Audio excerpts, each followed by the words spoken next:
Welcome to McPlum, simple solutions served daily. In this video, I will explain how to make your steak tender and juicy.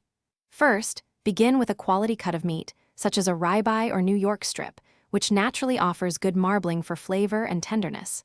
Before cooking, it is crucial to pat your steak completely dry with paper towels. This step ensures a beautiful, even sear. Then, season generously with coarse salt and freshly ground black pepper on all sides. This simple preparation sets the stage for a truly delicious meal. Achieving that perfect crust and juicy interior is next. Heat a heavy-bottomed pan, ideally cast iron, until it is smoking hot. Add a high smoke point oil, then carefully place your steak in the pan. Sear for about 2 to 3 minutes per side to develop a rich, brown crust. For a medium-rare steak, aim for an internal temperature of 130 to 135 degrees Fahrenheit. Always use a reliable meat thermometer for accuracy. The most overlooked step for a tender steak is resting.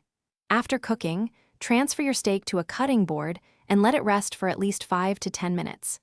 This critical period allows the muscle fibers to relax and reabsorb the delicious juices, preventing them from running out when you cut. Finally, slice your steak against the grain into pieces about 1/2 inch thick. This shortens the muscle fibers, making every bite incredibly tender.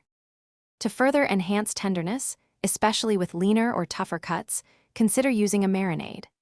Acidic ingredients such as lemon juice or vinegar, along with enzymes from pineapple or papaya, can help break down muscle fibers over several hours.